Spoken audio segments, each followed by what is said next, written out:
si spomenul demo. Dneska sme videli demo. Videli sme, jak každý účastník manšaftu toho týmu si odprezentoval svoju prácu, čo urobil v zmysle a takto to bude vyzerať pre zákazníka, lebo toto je to, čo som vlastne spravil, hej? Čo je samozrejme troška iný posun. Prejdeme teda k projektu. Skúste možno sa zamyslieť nad tým, čo vlastne ten projekt transformácie na tie agilné techniky priniesol na váš projekt. Sme po prvom sprinte, to znamená, sme ešte v úvode celej transformácie, to nazvime, ale predsa na nejaké výsledky už asi viditeľné sú. Skúste možno toto, že čo vám to prinieslo teraz a na čo sa vlastne ešte ďalej tam tešíte. Ako reálne začali sme s týmami, ktoré sa dajú nazvať týmom, čo je veľká výhoda. A veľká výhoda aj nášho procesu transformácie je to, že tá myšlienka nejde z vrchu, ale vlastne tým ju chce. To znamená, tí ľudia, na ktorých začíname transformáciu, sú motivovaní.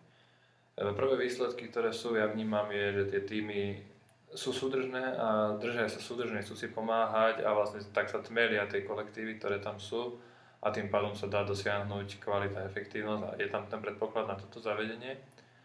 A tie techniky ako demo a zavedenie týchto vecí, tak zase tých ľudí tlačia do toho, aby sa nestávali k úlohám, ktoré majú, že tu je môj stop, ale proste aby to vnímali z pohľadu, že tu čo odovzdávam a pozreli sa na to, že nie, že dokončil som programovanie, ale odovzdávam balíček a musím si ho pozrieť, ako funguje.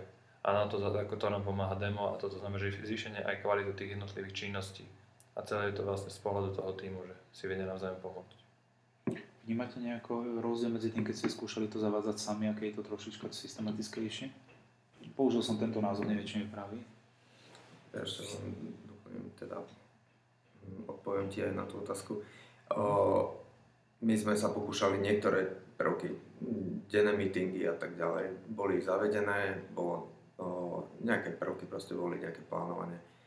Ale stále sme my nemali zjednotený možno ani slovník medzi nami, ja, Tomáš, Martin a tak ďalej.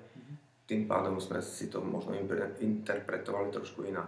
Takže práve preto bol dobrý posun toho, že tu prišiel niekto iný, ktorý nám ukázal ten pohľad úplne nezávislý od tých bežných vecí, ktoré my robíme každý deň a myslíme si, že možno toto je nevyhnutné. On to vie povedať, že toto teda nerobte a my sme možno boli vtedy vyčudovaní, že prečo toto nie. Vždy sme si mysleli, že toto je najdôležitejšie, čo musíme robiť. Takže ten pohľad nezávislý je veľmi dôležitý, aby tu vniesol a dúfam, že ho použijeme tak, aby sme to roznesli cez celý tým. Ešte len chcem doplniť to, čo Tomáš hovoril, okrem toho, že chcem povedať ohľadom zdieľania know-how. V podstate, keď sme robili release planning, tak za normálnych okolností by VUK robil, teda jeden tím by robil na veciach svojich, ktoré doteraz robil, nie sú až také prioritné, ale robil by ich. Dodal by ich zákazníkovi, no dobre, ok, však chceli sme to nie až tak, ako tie veci, ktoré sa nestíhajú v tom druhom týme, tak ale keď sme robili ten spoločný release planning, tak tam sa ukázali a vyplávali na povrch vyššie priority, tak ten tím, ktorý mal teda viacej času, tak sa chytil aj úloh, ktoré nikdy nerobil a bola to veľká výzva, zobrali si to, urobili to a teraz bolo demo samozrejme úspešné. To znamená, už teraz vieme používať tých ľudí, ktorí sú na VUKu aj na veci, ktoré sú ZPIS-ového charakteru. Čiže tento sprint, okrem toho, že sme vyrobili niečo z iného tímu, tak už vieme, už máme to know-how a vieme v budúcnosti rýchlejšie vytvárať ďalšie produkty ZPIS-ové. Ja by som ešte odpovedal na tú otázku, keď môžem.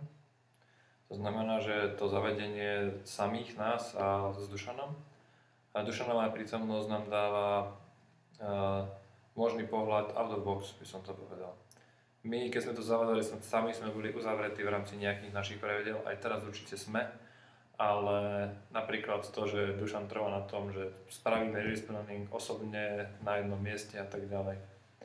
V rámci tých, ktoré sme mali tie vízie alebo tie spôsoby komunikácie, veď komunikujeme s odsečkom a ideme tamto, tak ani možno, že sme ani nerozmýšľali nad tým, že to spravíme tak. A naozaj ten efekt, tá prídaná do toho spoločného stretnutia bola vysoká. Vedeli sme, že chceme robiť release planning, vedeli sme, že áno, nemali sme ho vtedy ešte zavedený. Možno by sme ho zavedli ináč s menšou efektívnosťou.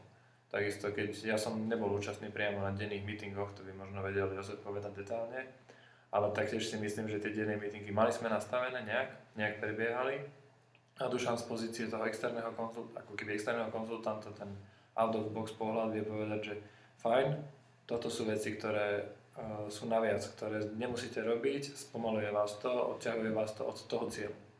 A my sme ich robili preto, lebo to bol pre nás štandard. Proste išli sme iným systémom a ani nás nenapadlo rozmýšľať o tom, že prečo nie, prečo áno, lebo my sme z toho videli iné súvislosti. Pýtam sa presne, ešte chceš odpovedať na otázku? Nie, len posledné doplnenie o Dušana. On nám dal fakt taký možno pocit, ale pre každého člena týmu, že je to niekto, kto už zažil úspech v Agile. To znamená, videl úspešný a reálne išiel v úspešnom Agile týme. To znamená, každý jemu dôveroval. Aj dôveruje samozrejme. To znamená, keď on povie niečo, že toto naozaj nie je dôležité, tak to má inú váhu, ako keď sme to možno povedali my, aj keď z pozície sily by sme to vedeli povedať, ale tá dôvera tam nebola taká, lebo my sme nezažili ten reálny Agile. Takže toto beriem ako fakt taký iný pohľad a to pretlačenie bez ohľadu na to, že niekomu to prikazujem, oni tomu veria. To znamená, každý sa ho spýtal a hej, tak toto má byť, tak tam bola automaticky dôvera. Teraz sa spýtam inak. Niektoré týmy, tak ako vy ste skúšali, už si skúšali niečo z agilných techník. Hej? Teraz ste po nejakej fáze, že z toho externého prostredia ste uvideli niekoho, kto vám poradil, ako to implementovať, pričom už mal skúsenosti s tým. Čo by ste tým ostatným poradili? Určite ste niečo skúšali a niečo ste prišli na to v zmysle, ale to možno nebolo až tak dôležité, alebo toto robiť inak, alebo inak sa na to pozrieť. Čo to bolo? Toto by som nevedel odpovedať. To, čo by som poradil, je skúste. Určite je podľa mňa lepšie začať nad tým rozmýšľať a pripravovať sa seba na to a ísť na to stretnúť nie s tým, že mi povedia, lebo reálne Agile je taká zmena, že keď človek na to nie je pripravený mentálne a nie je nastavený, že to chce, tak keď pri akomkoľvek seba zaprení, proste keď do toho povede, že uvidím a to tamto a bude tam ten pocit odporu, tak to nemá šancu na úspech. Agile je proste o tom, že tým je zapálený za cieľ, vie, čo je tímový cieľ a potom ide. To znamená, že keď Agile, tak treba aj vnútorne skúsiť, aby ten externý poradca vlastne prišiel do prostredia motivovaný, aby nemusel on motivovať ľudí. Ako, je to fajn, ale tí ľudia musia mať záujem. Keď budú s odporom, tak to nemá šancu na úspech. Dobre, možno ešte na záver, čo vás čaká? Teraz máte za sebou prvý sprint, prvé demo. Čo vás ešte čaká, ako to vidíte? No, čaká nás ešte raz možno pád a odrazenie sa od dna. to je viac menej sme v zavádzaní procesu zmeny. To znamená, teraz sme ešte motivovaní, určite príde demotivácia. Sada veci u nás ešte nefunguje efektívne, sú pre nás nové, nachádzajú sa v tom my, všetci, celý tím. To znamená, čaká nás ten tlak zákazníka, totiž bude stále rovnaký a my budeme musieť zvládnuť tie interné procesy zmeny. A to je to najťažšie, čo nás čaká. Dokončiť transformáciu. Dosť veľa vecí sme zmenili teda behom tohto sprintu.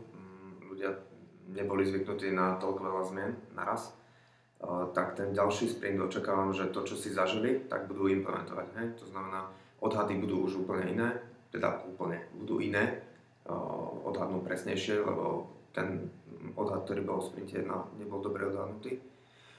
Ale samozrejme poučia sa aj na deme a tak ďalej a tak ďalej. Takže toto treba samozrejme urobiť druhý sprint, to je ďalší krok, ale treba zaviesť ešte ďalšie týmy do nášho celého fungovania. Musí to byť jeden tým ZPIS, ktorý bude fungovať agilne a bude kooperovať spolu. Dobre.